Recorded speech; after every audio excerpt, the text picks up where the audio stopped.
আমাদের অনন্য স্টোরি সকল প্রকার পার্ট গল্প দেখতে আমাদের চ্যানেলটি সাবস্ক্রাইব করে পাশে থাকা বেল আইকনটিতে ক্লিক করে অল নোটিফিকেশন অন করে দিন। প্রতিদিন আমার আকাশ কালো হয় তুমি নামক মেঘের ভিড়ে, তাহলে আমি ভালো কি করে থাকতে পারি তোমাকে ছেড়ে? সুপ্রভা অনিলের বলা কথা বুঝতে না পেরে ফ্যালফ্যাল করে তাকিয়ে রইল কিছুক্ষণ। অনিলের ধৈর্য ধরতে পারল না। এতগুলো বছর সে বহু ধৈর্য ধরেছে, এবার ধৈর্যের বাঁধ যেন ভেঙে গেল। সুপ্রভার পুরো মুখে নিজের দুহাত দ্বারা আঁকড়ে ধরল, কোমল স্বরে জিজ্ঞেস করল, তুমি এত বছর আমার থেকে লুকিয়ে কেন ছিলে সুপ্রভা? আমি তোমাকে কতটা মিস করেছি জানো, কত খুঁজেছি। সেদিন যে হারিয়ে গেলে আর খুঁজে পাইনি তোমাকে জানো। রূপন্তীও কিছু বলেনি তোমার কসম দেওয়ার কারণে। একটা সময় আমি তোমাকে খুঁজতে খুঁজতে হাঁপিয়ে যাই। তুমি কই চলে গিয়েছিলে আমাকে ছেড়ে? ভাঙা ভাঙা কণ্ঠে কথাগুলো বলল অনিল। কত মায়া ছড়ানো রয়েছে প্রতিটি কথাতে। সে মায়া আবেগ সুপ্রভার হৃদয়েও করা নাড়ছে না। সুপ্রভার এখন ভেঙে পড়লে চলবে না। এতগুলো বছর নিজেকে শক্ত রেখেছে, এখনো শক্ত থাকতেই হবে। আমার পুরো জীবনটা পড়ে রয়েছে, আমাকে তো নিজের পায়ে দাঁড়াতে হবে, যাতে আমার বাবাকে যোগ্য জবাব দিতে পারি আমার কর্মের মাধ্যমে। আপনার সাথে প্রেম ভালোবাসা করার মতন সময় ছিল না আমার তখন, অবশ্য এখনো নেই। এখন তো আমি আমার জীবন পুরোটাই অন্যরকম হয়ে গেছে। হয়তো আপনারও হয়েছে। এই যে বিয়ে করে নিয়েছেন দেখছি, বেবিও আছে। অনিল বিস্মিত হলো সুপ্রভার কথা শুনে। ও আমার বেবি না, আমার বন্ধুর বাচ্চা। আমাকেও বাবা বলেই ডাকে, এমনি আদর করে। তোমার বোঝার ভুল হয়েছে, আমি এখনো বিয়েই করিনি। বাচ্চা আসবে ওই থেকে। অনিলের কথা শুনে সুপ্রভার মনে আশার আলো উকি দেয়। কিঞ্চিত পরিমাণ হাসি ফুটে ওঠে। সুপ্রভা শুধালো, বিয়ে করেননি এত বছরেও? তোমার কাছে একটা আবদার আছে, রাখবে সুপ্রভা? সুপ্রভা চুপ হলো। অনিলের আবদার আজকে যেন উপেক্ষা করতে পারছে না কিছুতেই। হয়তো মনে ভালোবাসা রয়েছে সেজন্য। কোথাও গিয়ে সুপ্রভা আজও চাই অনিলের সঙ্গে একসাথে জীবন পার করবার। সেই সুপ্ত ইচ্ছে সুপ্রভার মনেও আছে। হ্যাঁ বলুন, কি বলবেন? অনিল কথা বলার আগেই চোখ ঘুরিয়ে পাশে কালো রঙের একটি গাড়ি দেখতে পেয়ে ভ্রু কুঁচকালো। এই গাড়িটা কতক্ষণ যে দাঁড়িয়ে আছে এখানে? এই এলাকাতে কার গাড়ি এটা বুঝছি না। অনিল কথাগুলো নিজে নিজেই বলছিল, কিন্তু সুপ্রভা শুনতে পেয়ে উত্তর দিল, এটা আমাদের বাড়ির গাড়ি, এটাতে করেই আমি এসেছি, তাই এই গাড়ি এখানে রয়েছে। সুপ্রভার কথা শুনে অনিল আরো এক দফা অবাক হলো। কি তোমাদের গাড়ি? তোমাদের এত বড় গাড়ি আসলো কোথা থেকে? অনিলের কথা সুপ্রভা মুচকি হাসলো। সে অনেক কথা তো, ধৈর্য ধরে শোনবার সময় আছে আপনার? তাহলে চলুন, ওই যে কৃষ্ণচূড়া গাছের নিচে যে বেঞ্চটা আছে সেখানে গিয়ে বসে বলি। সুপ্রভার বলতে দেরি হলো না। অনিল সঙ্গে সঙ্গে সেই বেঞ্চে গিয়ে বসে পড়ল। সুপ্রভাও পাশে গিয়ে বসলো, একটুখানি দূরত্ব বজায় রেখে। এই গাছটা এখনো রয়ে গেছে দেখছি। আমি তো ভেবেছি আর বোধহয় এসে দেখতেই পাবো না। অনেক কিছুই রয়ে গেছে আগের মতন, কেবল তুমি হারিয়ে গেছো আমার জীবন থেকে সুপ্রভা। মনে আছে তোমার? এই গাছের নিচেই তোমাকে বলেছিলাম বিকেলবেলা। সেদিন আমার বড্ড মন খারাপ ছিল। এইখানে এসেছিলাম একটা বন্ধুর সাথে দেখা করতে। তখনই দেখতে পাই তুমি এই গাছের কাছে দাঁড়িয়েছিলে। তারপর রূপন্তী আসে সামনে, হেঁটে যাচ্ছিলেন। জানো, সেদিন আমার চোখ আটকে গেছিল তোমার দিকে চেয়ে।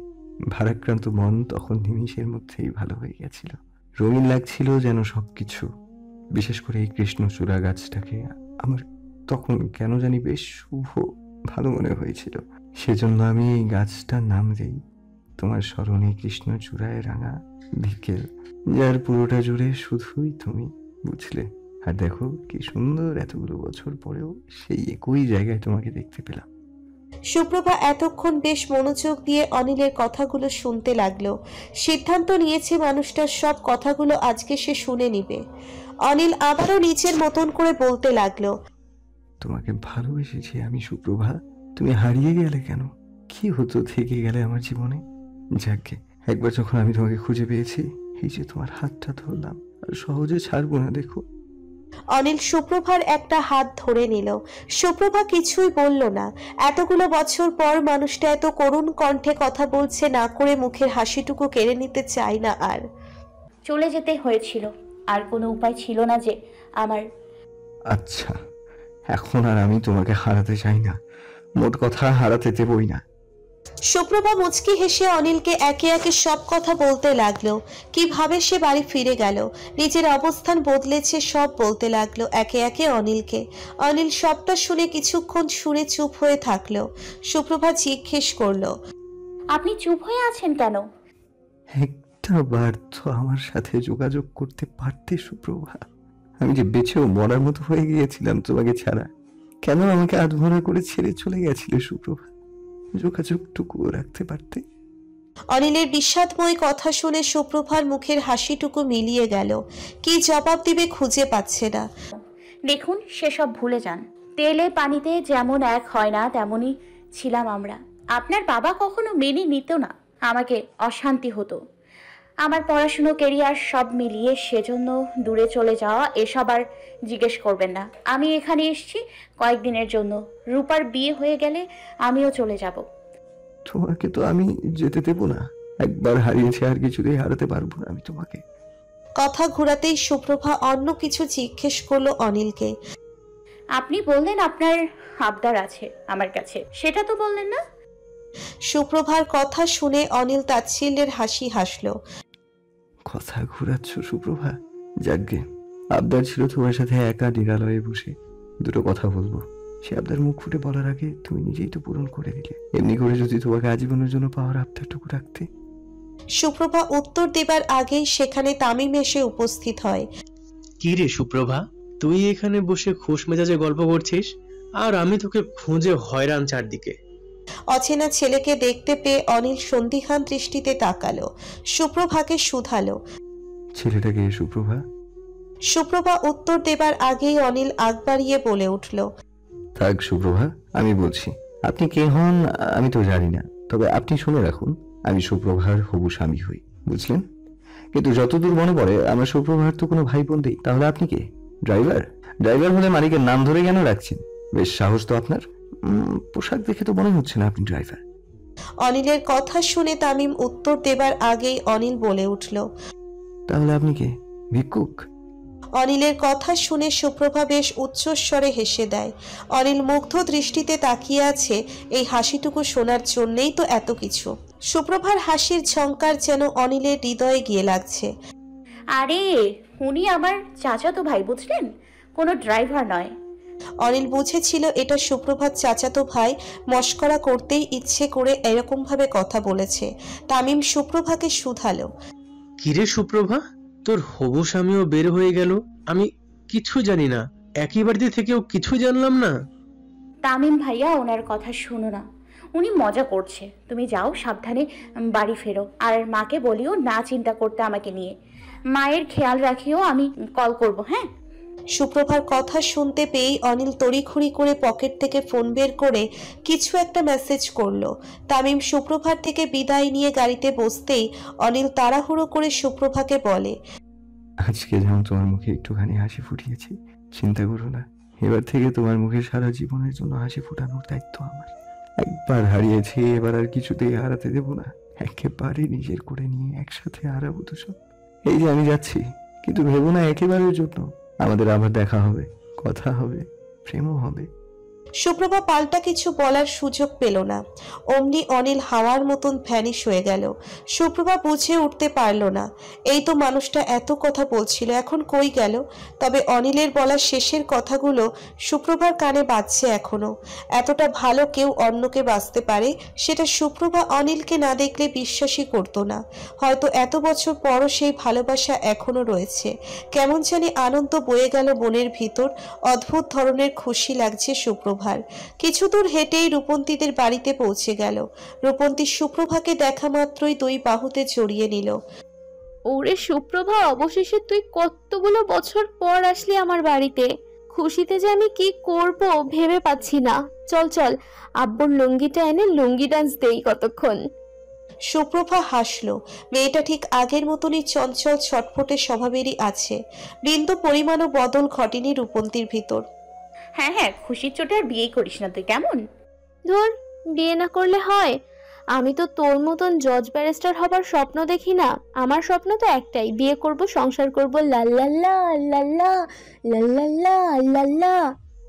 থাম রূপা, বড্ড বেশি কথা বলিস তুই। গান গাওয়া শুরু করে দিয়েছে একেবারে। তোর রানু মণ্ডলের গলায় গান গাওয়া বন্ধ করে চুপটি করে বসতো। কত কথা জমে আছে আমার তোর সাথে। রূপন্তী আর সুপ্রভা দুই বান্ধবী মিলে মনের যত আছে সব একেবারে বলতে লাগলো। থামার আর নাম নেই। কতদিন পর দুজনে সকল ব্যস্ততা কাটিয়ে গল্প করতে বসেছে, সে কি আর সহসা থামে? দুপুরবেলা খেয়ে দিয়ে বিশ্রাম নিয়ে দুই বান্ধবী বেরিয়েছে একটুখানি হাঁটতে। ঠিক আগের মতন যেভাবে হাঁটতে বের হতো ঠিক সেই রকম করেই। সুপ্রভা রূপন্তীর সাথে দেখা করবার খুশিতেও আছেই, সাথে সেই চেনা পরিচিত পথঘাট রাস্তা সবকিছু দেখে সুপ্রভার খুশি দ্বিগুণ হয়ে গেছে যেন। রূপন্তীর বাড়ির কাছে যেই পার্ক ছিল সেই পার্কে গিয়ে দুজন বসলো। সুপ্রভা দাঁড়িয়ে দাঁড়িয়ে সামনের দিকটা দেখছিল। রূপন্তী পিছনে বসা ছিল। সুপ্রভা মাথা ঘোরাতেই দেখে রূপন্তী সেই জায়গায় নাই। সুপ্রভা রূপন্তীকে ডাক দেবার আগেই দেখে সামনের জায়গাতে কেমন মানুষ মিলে জটলা বেঁধেছে। সুপ্রভার মনে ভয় ধরে গেল, কারো কোনো ক্ষতি হলো না তো। আস্তে আস্তে ধীর পায়ে ভিড় ঠেলে এগিয়ে যেতেই চেরা মুখ রাস্তাতে পড়ে থাকতে দেখে একটা ধাক্কা খেল সুপ্রভা। ভাবতেও পারিনি এত বছর পর এসে এরকম অবস্থা দেখতে পাবে। নিপা? সেই স্কুল জীবনের বন্ধুকে এত বছর দেখতে পেল সুপ্রভা, তাও কিনা রাস্তাতে পড়ে আছে। এই মেয়েটাই তো স্কুলে থাকতে সুপ্রভাকে নানাভাবে হেনস্থা করতে চাইতো, অপমান করত। যদিও সুপ্রভা সেসব মনে রাখেনি, তার কাছে সবাই বন্ধু ছিল, আর সেই বন্ধুর বিপদে পাশে দাঁড়ানো এটাই বন্ধুত্বের বড় পরিচয়। সুপ্রভা তড়িঘড়ি করে নিপার কাছে গেল। মেয়েটা কিরকম করে রাস্তায় পড়ে আছে। ওর কি হয়েছে? এভাবে রাস্তাতে পড়ে আছে কেন? পাশ থেকে একটা ব্যক্তি বলল, আমি এখন এখান দিয়ে যাচ্ছিলাম, হুট করে দেখলাম এই মেয়েটা হাঁটতে হাঁটতে এখানে পড়ে গেছে। সম্ভবত এই এলাকার মেয়েই হবে বোধহয়। ভদ্রলোকের কথা শুনে সুপ্রভার রাগ চওড়া হলো মাথায়। কি আশ্চর্য, একটা মেয়ে এভাবে রাস্তায় পড়ে আছে আর আপনারা দাঁড়িয়ে দাঁড়িয়ে কেবল দেখছেন? কোনো কমন সেন্স নেই যে ওর জ্ঞান ফেরাতে হবে? সুপ্রভা বারবার নিপার গালে হাত দিয়ে ওকে ডাকতে লাগলো। সুপ্রভাকে দেখতে পেয়ে লোকজনের ভিড় একটু কমলো, তবে পুরোটা না। কিছু লোক দাঁড়িয়ে আছে, যেন মজা দেখতে হবে তাদের। রূপন্তী তৎক্ষণাৎ পানির বোতল কিনে এনে সুপ্রভার হাতে দিতেই সুপ্রভা সেই পানি নিপার চোখে মুখে ছিটিয়ে দিতেই পিটপিট করে চোখ খুলল নিপা। সুপ্রভা আর রূপন্তী নিপাকে ধরে সামনেই একটা বেঞ্চে বসালো। নিপাকে বাকি পানিটুকু খেতে দিল। নিপা পানি খেয়ে একটু জিরোলো। নিপা, তুই হুট করে এরকম রাস্তায় অজ্ঞান হয়ে গেলি কি করে? নিপা সুপ্রভার দিকে তাকাতেই অবাক দৃষ্টিতে তাকিয়ে থাকে কিছুক্ষণ, তারপর বলে, ছোটবেলায় স্কুলে থাকতে তোকে কত জ্বালিয়েছি সুপ্রভা, মনে আছে সেসব? অথচ আজকে তুই আমার কত বড় উপকার করলি। তুই না থাকলে হয়তো আজকে রাস্তাতেই পড়ে থাকতাম। সেসব তো ছোটবেলা, এখন আমরা কেউই ছোট নেই। সর্বোপরি স্কুল জীবনের বন্ধু তুই আমার, সেটাই আমার কাছে বড় পরিচয়। কিন্তু অজ্ঞান হলি কেন? খাওয়া দাওয়া ঠিক মতন করিস না? আর খাওয়া দাওয়া দুটো খেতে চিপাই, এই তো বেশি রে। তাচ্ছিল্যের স্বরে নিপা কথাগুলো বলল। সুপ্রভা অবাক হয়ে গেল, যেই মেয়ে কিনা এলাকার চেয়ারম্যানের মেয়ে, সে দুটো খেতে পেতেই কষ্ট। নিপা বলতে লাগলো, আমি জানি তোর মনে এখন কি প্রশ্ন তৈরি হয়েছে। আমার বাবা মারা যাওয়ার পর আমাকে মা বিয়ে দেয়। সেই বিয়েটাও টেকেনি জানিস। 3 মাস মাত্র সংসার করেছি, তারপর সে তালাক দিয়ে দেয় ঝগড়া করে। পরে আইন মতে ডিভোর্স হয়। তখন যে একেবারে সুখে ছিলাম তা কিন্তু না। যৌতুকের জন্য আমার গায়ে হাতও তুলতো এই 3 মাসেই কত। আর অকথ্য ভাষায় গালাগালি তো আছেই। তারপর ডিভোর্স হয়। আজকে 1 বছর বাপের বাড়ি এসে পড়ে আছি। মাও কেমন যেন হয়ে গেছে। বাবা মারা যাওয়ার পর আমি ডিভোর্সি। এখন আর আমাকে সহ্য হয় না, কেমন দুধছাই করে আমাকে। খাওয়ার খোটা দেয় মাঝে মধ্যে জানিস। একটু কাজে ভুল পেলে ডিভোর্সি বলে খোটা দেয় ভাই। মা দেখেও দেখে না, চুপচাপ থাকে। এমন ইচ্ছা হয় মরেই যাই। নিপার কথা শুনতে শুনতে কখন সে রূপন্তীর চোখ বেয়ে পানি গড়িয়ে পড়ল, রূপন্তী নিজেও বোঝেনি। আমার তো বিয়ে সামনে, সেজন্য সুপ্রভা এসেছে। তুই তো আমার স্কুলের বান্ধবী, আমরা একই কলেজেও পড়েছি, একই এলাকায় থাকি। আমি জানতাম তোর ডিভোর্স হয়েছে, কিন্তু এরকম দশা বুঝতে পারিনি। ওর তুই আমার বাড়িতে থাকবি কটা দিন, আমার বিয়ে অবধি সুপ্রভার সাথে। রূপন্তীর কথা শুনে সুপ্রভা মুচকি হাসল। মোমের মতো নরম মন রূপন্তীর, সেটা সুপ্রভা বেশ ভালো করেই জানে। কিন্তু আমি গেলে এক্সট্রা খরচ হবে না? ধুর পাগলি, এই তো 1 সপ্তাহ থাকিস, তোর মন ভালো হয়ে যাবে কয়টা দিন ঘুরে আসলে। আর মা তো আমাকে বলেছেই বন্ধুদের দাওয়াত দিতে, তুই বারণ করিস না, কটা দিন এখানেই থাক, ভাল লাগবে। নিপা আর বারণ করলো না, রূপন্তীর কথায় সম্মতি প্রকাশ করলো। তার নিজেরও একটুখানি মানসিক শান্তি চায়, সবকিছু থেকে সে শান্তিটুকুর ব্যবস্থা রূপন্তী করে দিয়েছে। এজন্যেই হয়তো বলে বিপদেই প্রকৃত বন্ধু চেনা যায়। রূপন্তী আর নিপা মিলের সামনে ঝালমুড়ি কিনতে গেছে, সুপ্রভা যায়নি, সেই বেঞ্চে বসেছিল। হুট করে দেখে সামনে অনিল দাঁড়িয়ে। আরে আপনি দেখছি ঠিক এসে পড়েছেন আমার সামনে। ম্যাজিক জানেন নাকি আপনি? হুট করে আমার সামনে চলে আসলেন কি করে? আমি ম্যাজিক জানি, বুঝলে তো কিউটি ডার্লিং। এখন থেকে যে আমার কত ম্যাজিক দেখবে, কত কি দেখবে, একেবারে সকল প্রকার জাদু টোনা করে তোমাকে আমার দিকে চুম্বকের মতো আকর্ষিত করে টেনে নিয়ে যাব। সুপ্রভা চমকালো অনিলের এরকম কথা শুনে। সাধারণত অনিল তো এরকম ভাবে কথা বলার ছেলে না। হলোটা কি? এত বছর পর মানুষটাকে খুশিতে পাগল হয়ে গেল। কি হলো আপনার? এভাবে কেন কথা বলছেন? কি হলো? কিসের কিউট ডার্লিং? কিচ্ছু হয়নি কিউটি ডার্লিং, হবে। তোমার সেই ক্ষমতা তো তোমার মধ্যে আছে, হবে হয় ছেলে না মেয়ে, আর সেটা তো হবে বিয়ের পর, কি বলো? সুপ্রভা আর এক দফা অবাক হয়ে গেল। ভেবেছিল মানুষটা বুঝি একই আছে, না, এখন দেখছে ঠোঁট কাটা হয়ে গেছে। বেশরম কথাবার্তা শুনে সুপ্রভা বেশ লজ্জা পেল। বুঝলে কিউটি ডার্লিং, চুপচাপ ভদ্র থেকে কি হবে? তুমি যদি পাত্তাই না দাও, সেই জন্য একটু ঠোঁট কাটা হতে হলো। চুপ করুন তো আপনি, একদম বেশরম হয়ে গেছেন। আমাকে আর আগের মতো অনিল ভেবো না কিউটি, আমি বদলে গেছি। যাকগে, একা একা না দাঁড়িয়ে চলো সামনের ওইখান থেকে বাদাম কিনে খাই। সুপ্রভার সামনে তাকিয়ে দেখলো একটা বাদামওয়ালা বসে আছে নদীর পার ঘেঁষে। ঠিক আছে, চলুন তাহলে। সুপ্রভা হাঁটা ধরল, পাশাপাশি অনিল হাঁটছে, তবে বেশ খানিকটা দূরত্ব বজায় রেখে। অনিল মিটিমিটি হাসছে আর হাঁটছে। এই দূরত্বটা যদি একেবারের জন্য খুঁজে যেত, তাহলে হয়তো অনিল সুপ্রভার আরো একটু কাছে গিয়ে হাতে হাত রেখে হাঁটতে পারত, চোখের দিকে তাকিয়ে সময় পার করে দিত। তবে তা হবে খুব শীঘ্রই হবে। অনিলের অর্ধেক ব্যবস্থা করা শেষ। বাদাম কিনে নিয়ে অনিল কিছু বাদাম দিল সুপ্রভার হাতে, কিছু বাদাম নিচেও খেতে লাগলো। বসার জায়গা নেই, দুজন দাঁড়িয়ে আছে নদীর কিনারায়। সামনে থাকা স্বচ্ছ নদীর পানি আর স্নিগ্ধ নীল আকাশ, মাঝে মধ্যে শীতল বাতাসও গায়ে এসে দোলা দিয়ে যাচ্ছে। বেশ ভালোই লাগছে অনিলের, মনে হচ্ছে সময়টা এখানেই থেমে যাক। সুপ্রভা আর অনিল দুজনেই চুপচাপ, কেউ কোনো কথা বলছে না। অবশেষে নীরবতা ভেঙে অনিল বলল, আমার আর তোমার সংসার মানে আমাদের সংসারটা কিরকম হবে সুপ্রভা? এতক্ষণ নীরব থাকলেও এবার সুপ্রভা অনিলের দিকে তাকালো। একগাল হাসি রেখে মুখে অনিল প্রশ্ন করেছে সুপ্রভাকে, জানি না ভাগ্য কার সাথে আছে, যদি আপনিই থাকেন ভাগ্যে, থাকবেন তাহলে। আল্লাহ আমার ধৈর্যের পরীক্ষা নিয়েছেন, এত বছর অপেক্ষা করেছি, এবার অপেক্ষা শেষ হবার পালা। তুমি চিন্তা করো না সুপ্রভা, জীবনে 80% এগিয়ে গেছো, বাকিটুকুতে আমি তোমাকে সাহায্য করব, তোমার পড়াশোনায়ও সাহায্য করব, সর্বদা তোমার পাশে থাকবো। দেখো। সুপ্রভা কিছু বলল না। আজ থেকে 7 বছর আগে দেওয়া তার বাবাকে কথার জন্য আটকে আছে, এর জন্য অনিলকে সায় দিতে পারছে না। নইলে যে হৃদয়ে অনিলের জন্য অনুভূতিগুলো জমতে জমতে পাহাড় সম হয়েছে, সেটা এক্ষুনি অনিলকে বলে অশান্ত মন শান্ত করে নিত। কিন্তু ওই যে ইচ্ছে থাকলেও উপায় যে সর্বদা থাকে না আমাদের হাতে। ওদের কথার মাঝখানেই রূপন্তী এসে উপস্থিত হয়। কি অনিল ভাইয়া, এখন আর আমাকে চেনেন না তাই তো? তুমি কে? তোমাকে আমি ভুলে গেছি। তুমিও পাশান তোমার বান্ধবীর মতো। আমাকে ঠিকানা দিয়েছিলে, দাওনি? আমার মনে আছে, আমিও চিনি না তোমাকে। আমি চিনি আমার বন্ধুর হবু স্ত্রীকে।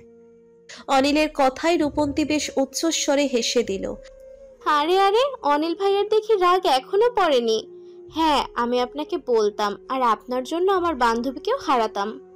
পেটে বোম মারলেও কথা বের হতো না তোমার। জোনায়েদের সাথে ঝগড়া অবধি করলে, কথা বলাও বন্ধ করে দিয়েছিলে, তবু ঠিকানা বললে না। আমি যদি উল্টাপাল্টা কিছু করে বসতাম। অনিল ভাইয়াকে আমি চিনি, ওনার মনে আল্লাহর ভয় আছে আমি জানি, আর আন্টি তো ছিলই ভরসা দিতে। আমি জানি আপনি এই ঘৃণ্য কাজ করতেন না কিছুতেই, খালি একটু কষ্ট পেতে হলো এই যা। কিন্তু কষ্ট করলে কেষ্ট মিলে, জানেন তো? এই যে এখন আমার বান্ধবীকে পেলেন। সুপ্রভা এতক্ষণ চুপ থাকলেও এবার রূপন্তীকে হালকা করে একটা ধমক দিল। আহ, রূপন্তী আমাকে পেল কই? আমি এমনি কথা বলছি। বুঝলে রূপন্তী, সরি, তোমাকে তো আমি চিনি না, সেই জন্য নাম ধরে ডাকবো না আগের মতন। বুঝলেন ভাবি, আপনার বান্ধবী হচ্ছে পাষাণ হৃদয়ের নারী, যার মনে প্রেম নেই, ভালোবাসা নেই, মায়া নেই, কিচ্ছুই নেই। হ্যাঁ, তো পিছে কেন পড়ে আছেন আমার? যান, চলে যান। বেশ কড়া সুরেই সুপ্রভা অনিলকে কথাগুলো বলল।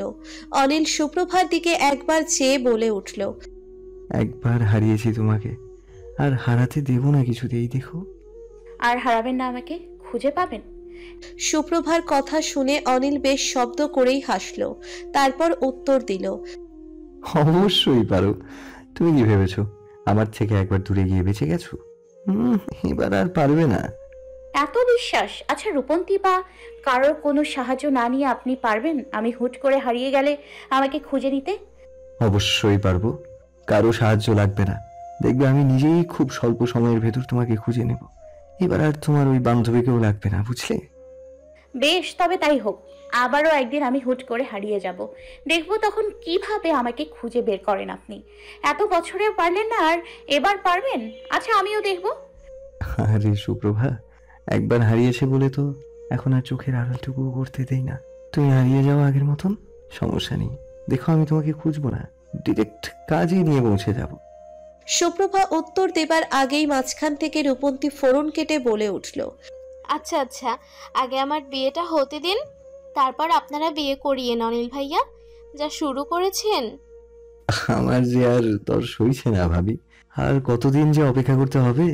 মনে হচ্ছে এক্ষুনি তুলে নিয়ে যাই আপনার বান্ধবীকে, তারপর একেবারে আমার বুকের মধ্যখানে লুকিয়ে রাখি। এই বলে অনিল সুপ্রভাকে দেখিয়ে তার বুকের দিকে ইশারা করতে লাগলো। সুপ্রভা চোখ বড় বড় করে তাকিয়ে আছে, আগের অনিলকে যেন সে খুঁজেই পাচ্ছে না। এত বদল ঘটেছে অনিলের মধ্যে, সবার সামনে এরকম কথা সুপ্রভাকে লজ্জায় ফেলছে, অথচ মানুষটা দিব্যি দাঁড়িয়ে দাঁড়িয়ে সব বলে যাচ্ছে, একটুও লজ্জা করছে না। সুপ্রভা আর চোখে অনিলের দিকে তাকাতেই দেখতে পেল অনিল তার দিকে চেয়ে আছে। যেই না সুপ্রভা অনিলের দিকে তাকালো, অমনি অনিল চোখ মারল। সুপ্রভা আর এক দফা অবাক হলো। মানুষটা সামনে থাকলে অদ্ভুত অনুভূতি হয়, চোখের দিকে তাকাতেও লজ্জা লাগে, অথচ দূরে গেলেই সেই চোখ তাকেই খুঁজে বেড়ায়। পারে না দূরে গেলে কেবল দেখার ইচ্ছে জাগে। এই প্রেম প্রেম রোগকে তো সে দূরে সরিয়ে রেখেছিল, এ তো দেখছে হৃদয় থেকে সমস্ত অনুভূতি একেবারে বেরিয়ে আসবে। ড্রয়িং রুমে বসে বসে কাঁদছে শিকদার সাহেব। বয়স হয়েছে, বার্ধক্যজনিত রোগে ভুগছে এখন। আগের মতন তর্জন গর্জন করা শিকদার সাহেব যেন দিন দিন বয়সের ভারে লুটিয়ে পড়ছেন। চাকরি থেকে রিটায়ার নিয়েছে আরো বছর খানেক আগে। এখন ছেলের টুকটাক দেওয়া টাকা সংসারের খরচে লাগান, বাকিটুকু এত বছরে যে চাকরি করেছিলেন সেই টাকাতেই চলছে। গলায় কফ জমে গেছে, কাশি উঠছে ভীষণ করে। কখন থেকে সুনেরা বেগমকে ডেকে যাচ্ছেন চায়ের জন্য, খবর নেই। শেষমেশ সুনেরা বেগম আসলেন। এতক্ষণ লাগলো তোমার চাটুকু করে আনতে সুনেরা? স্বামীর কথা শুনে সুনেরা বেগম বিরক্তিতে নাকমুখ কুচকালো। শোনো, এখন বয়স হয়েছে, চাইলেই আর হুট করে আগের মতন দ্রুত গতিতে কাজ করতে পারে না। একটু সময় তো যাবেই, সেটুকু সহ্য করতে পারবে না? শিকদার সাহেব চায়ের কাপে চুমুক দিতে দিতে বলল, হ্যাঁ, তা অবশ্য ঠিকই বলেছ। অন্যরা এই সময় ছেলের বউ নাতি নাতনি এদের নিয়ে সুখে থাকে, আর আমার দেখো এখনো দুই বুড়ো বুড়ি, নাতি নাতনির মুখ তো দেখবো দূর থাক, ছেলেকেই বিয়ে করাতেই পারলাম না। ছেলে কেন বিয়ে করেনি তুমি জানো না? আমার হাসি খুশি ছেলেটার জীবন নরক বানিয়ে দিয়েছো, তার জন্য তো তুমিই দায়ী। এখন কিছু বুঝতে পারছো না। বেশ রাগী কণ্ঠে শিকদার সাহেবকে কথাগুলো বললেন সুনেরা বেগম। ছেলের এই পরিবর্তন তিনি মা হিসেবে কিছুতেই মেনে নিতে পারছেন না, যার জন্য এভাবে বলেছেন। দেখো সুনেরা, আমি বুঝতে পারিনি অনিল ঠিক এভাবে বদলে যাবে। আজকে 7টা বছর আমার ছেলে আমার সাথে দরকার ছাড়া ভালো করে কথা বলে না। এই কষ্ট যে একজন বাবা হিসেবে আমারও কম না। অনিল আমার থেকে এতটা দূরে সরে যাবে এটা আমি আগে বুঝিনি। তুমিই তো দায়ী। তুমি উঁচু নিচু, ধনী গরিবের চক্করে আমার ছেলেটাকে এরকম বানিয়ে দিয়েছো। কি দরকার ছিল তোমার সুপ্রভাকে অস্বীকার করার? আজকে যদি ওকে মেনে নিতে, এতদিনে আমাদের ছেলে বিয়ে করে পরিপূর্ণ সংসারী হয়ে যেত। শিকদার সাহেব স্ত্রীর কথাতে আর কিছু বললেন না। চা খেতে খেতে খবরের কাগজে চোখ বোলালেন। আগের মতন সেই কঠিন ভাব না থাকলেও তিনি এখনো সুপ্রভাকে দোষী মনে করেন। তার ভাষায় বলতে গেলে সুপ্রভা মেয়েটা অনিলকে নিজের থেকে দূরে সরিয়ে দিয়েছে। আগের থেকে দ্বিগুণ রাগ জমে আছে শিকদার সাহেবের মনে সুপ্রভার জন্য। কিছু না বলে নিজের রুমে চলে যান তিনি। সেই মুহূর্তে অনিল আসে ঘরে। সুনেরা বেগমও সোফাতে বসে আছেন, চাপটে ধরে মাকে। এতগুলো বছর পর এই প্রথম ছেলেকে এতটা খুশি হতে দেখলেন সুনেরা বেগম। কি রে বাবা, এত খুশি হবার কারণ কি তোর? অনিল হাসি মুখে মাকে বসে বসে সমস্ত কথা বলতে লাগলেন। সবশেষে সুনেরা বেগমও মুখের হাসি ফুটে উঠল। মা, এখন কিন্তু আমার আবদার একটাই, অতি শীঘ্রই সুপ্রভাকে বিয়ে করে এই বাড়ির বউ করে আনা। ওই মেয়ের ভূত দেখে এখনো তোমার মাথা থেকে নামেনি অনিল? ড্রয়িং রুমে আস্তে আস্তে গম্ভীর সুরে কথাগুলো বললেন শিকদার সাহেব। না, নামেনি, আর নামবেও না। শুনেছো তুমি বাবা, তোমার জন্য, তোমার এই উঁচু নিচু এসবের জন্য আমি এতদিন সুপ্রভার থেকে দূরে রয়েছি। আচ্ছা বাবা, এরকম কেন করছো? এই বয়সটা তো তুমিও পার করে এসেছো, তাহলে আমার সঙ্গেই কেন এরকম করছো? একটা কথা শুনে রাখো তুমি বাবা, যত যাই করো না কেন, যদি বিয়ে করতেই হয় তো আমি সুপ্রভাকেই করব। বাবার প্রতি উত্তরের অপেক্ষা না করে অনিল চলে যায় নিজের রুমে। সুনেরা বেগম আবারও রেগে যায় স্বামীর উপর। ছেলেটাকে খুশি থাকতে দিলে না তো? শুনো, আমার ছেলে একটাই, একবার ছেলের মুখে হাসি ফিরেছে, তোমার দাম্ভিকতার জন্য আমি সেটা হারাতে দিব না। ভালোই ভালোই বিয়েতে মত দিবে, নয়তো দরকার হলে আমি পালিয়ে গিয়ে নিজের ছেলের সাথে সুপ্রভার বিয়ে দিব নিজে দাঁড়িয়ে থেকে। সুনেরা বেগমও চলে গেলেন। শিকদার সাহেব মাটির দিকে তাকিয়ে দীর্ঘশ্বাস ফেললেন। সব যেন হাতের বাহিরে বেরিয়ে যাচ্ছে। এই বয়সে আর কত লড়বেন ছেলের সাথে? হাঁপিয়ে যাচ্ছেন। সিদ্ধান্ত এবার সত্যিই নিতেই হবে। ছেলের সাথে এই দূরত্ব তাকে ঘোচানোর চেষ্টা করতে হবে। বিরক্তি নিয়ে দাঁড়িয়ে আছে নিপা, রূপন্তী আর সুপ্রভা, তিন বান্ধবী। কাল রূপন্তীর গায়ে হলুদ। সুপ্রভা একটা উপহার কিনেছিল নিজে হাতে, রূপন্তীর জন্য একটা জামা বানিয়েছিল। আসার সময় সেটা আনতেই ভুলে যায়। এখন তামিমকে জরুরি তলব করে সেই উপহার সাথে নিয়ে আসার জন্য বলেছেন। তামিমের এখানে আসার খবরই নেই। সুপ্রভা, তুই একটু দাঁড়া, আমার কল এসেছে, একটু কথা বলেই আসছি। হ্যাঁ বুঝেছি, কিসের কল? যা যা যা, এখন তো প্রেম আলাপ শুরু করবি। রূপন্তী দূরে চলে যায়। সুপ্রভার দাঁড়িয়ে থাকতে থাকতে গলা শুকিয়ে আসে। নিপাকে বলে সেও দোকানে যায় আইসক্রিম কেনার জন্য। রূপন্তী আর সুপ্রভা নেই, একা একা দাঁড়িয়ে আছে নিপা। তখনই তার সামনে সেই কালো রঙের গাড়ি এসে থামে। নিপা খেয়াল করে দেখে একটা ছেলে নেমে এসেছে, সাথে একটা প্যাকেট নিয়ে। নিপার বুঝতে দেরি হলো না, এই তামিম, যার জন্য এতক্ষণ তারা অপেক্ষা করছিল। নিপা কাছে গিয়ে দাঁড়ালো। আমি নিপা, আপনি নিশ্চয়ই তামিম? আমি সুপ্রভার বান্ধবী, ওরা একটু দোকানে গেছে। নিপার কথা শুনে তামিম কিছুক্ষণ নিপার দিকে তাকায়, তারপর বলে, সমস্যা নেই, আপনি রাখুন। তামিম গিফটের প্যাকেটটা নিপার হাতে দেয়। নিপাও সেটা নিয়ে নেয়। তারপর তামিম আর নিপার কিছুক্ষণ চোখাচোখিও হয়। যদিও বা তামিমের চোখে চোখ পড়তেই নিপা তৎক্ষণাৎ দৃষ্টি সরিয়ে নিয়েছে। একটু পরে সুপ্রভা আর রূপন্তী চলে আসে। ভাইয়া এসছো? আমি তো খেয়ালই করিনি। প্যাকেট এনেছো তো ঠিক মতন? হ্যাঁ রে বোন, এনেছি ঠিক মতন। এবার আমি যাই। সে কি, ভেতরে আসবে না একটুখানি? না রে, কাজের চাপ বেশি। নেহাত তুই বলেছিস বলে আসলাম, এবার যাই। হয়তো জেঠিকে বিয়ের দিন নিয়ে আসবো, তখন দেখতে পাবো। যাচ্ছি। আর কোনে কই, তাকে বিয়ের শুভেচ্ছা রইল। হাসি মুখে বিদায় জানিয়ে তিন বান্ধবী বাড়িতে চলে যায়। তামিম নিপার দিকে পেছন ফিরে কয়েকবার তাকালেও পরক্ষণে গাড়ি স্টার্ট দিয়ে বাড়ির উদ্দেশ্যে রওনা হয়ে যায়। আজকে সকালবেলা থেকেই বাড়িঘর সাজানো হচ্ছে, কারণ আজকেই রূপন্তীর গায়ে হলুদ। লাল নীল আলোতে উজ্জ্বল হয়ে পড়েছে পুরো বাড়ি। দেখতেও সুন্দর লাগছে। বেশ অনেক দূর অবধি পৌঁছিয়েছে আলোর ছটা। দেখেই বোঝা যাচ্ছে এটা একটা বিয়ে বাড়ি। তার উপর চড়ে চড়ে গান কিছুক্ষণ পরপর বেজে উঠছে। এখন বিকেল পেরিয়ে সন্ধ্যা সন্ধ্যা, একটা সুন্দর সময়। দিনের আলো নিভতে গিয়ে একটু পর রাত ধরা দিবে। তারপরে শুরু হবে হলুদের অনুষ্ঠান। সুপ্রভার পুরো বাড়িটা নখ দর্পণে চেনা। বহুবার এই বাড়িতে সে এসেছে। বাড়ি ভর্তি আত্মীয় স্বজনের ভিড়ে সে বসেছিল একটুখানি, তখনই রূপন্তী কোথা থেকে জানি হুড়মুড়িয়ে আসে সুপ্রভার কাছে। পরনে হলুদ শাড়িটা রয়েছে, মুখেও মেকআপ ভর্তি সাজ, গায়ে হলুদ রঙের ফুলের গহনা। রূপন্তীকে সাজানো হয়েছিল নিয়ম মতন, একটু পরে হলুদের জায়গায় নিয়ে যেত, কিন্তু এখনই রূপন্তী চলে এসেছে দেখে বেশ অবাকই হলো সুপ্রভা। কিরে, একটু পরেই অনুষ্ঠান আর তুই এক্ষুনি চলে আসলি কেন? আরে আর বলিস না, আমার সঙ্গে আয় তো, ওই যে সামনে বাঁশঝড়ের দিকে। কি, এই সন্ধ্যাবেলা আমি বাঁশঝাড়ের দিকে যাব? হাই, তোর কি মাথা পাগল হয়ে গেছে নাকি? আরে না, জুনায়েদ দাঁড়িয়ে আছে, আমার একা একা যেতে ভয় লাগছিল, সেই জন্য তোর কাছে আসলাম। তুই তো বেস্ট ফ্রেন্ড, আমাকে সাহায্য করবি না বল? তোকে সাহায্য করে আমার কি লাভ? দেখা তো তুই করবি, আমি কি করব ওখানে? আরে সুপ্রভা, ভুলে যাস না, অনিল ভাইয়া যখন তোর সাথে দেখা করত তখন কিন্তু জুনায়েদও থাকতো। তাহলে একজন বন্ধু হিসেবে তোরও কর্তব্য এখন আমার পাশে থাকা। চল বলছি। সুপ্রভা আর না করলো না। বহু কষ্টে জুনায়েদ রূপন্তীকে বুঝ মানিয়ে বিয়ের জন্য রাজি করেছে।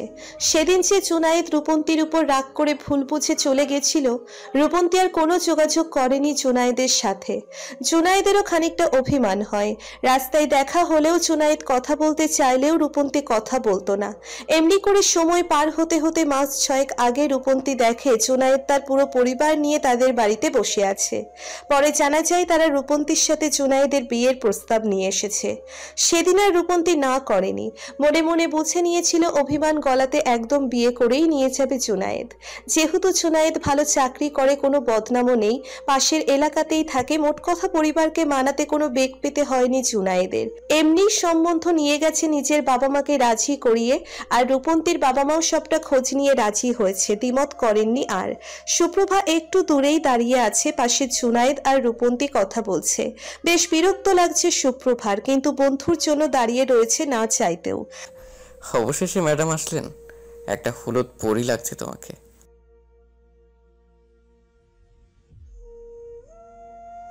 আরে আমি তোমার স্বামী, আমার জন্য আসবে না তো কার জন্য আসবে শুনি? আর মোবাইলে দেখে কি 8 মিনিটে? তোমার বাড়ি তো আমার বাড়ি থেকে 40 মিনিটের রাস্তা, বেশি দূরও নয়।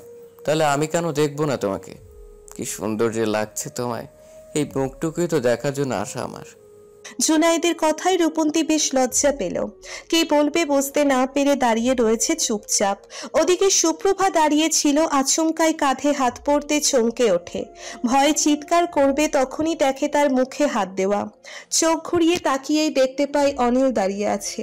অনিলকে দেখে বেশ অবাক হয় সুপ্রভা।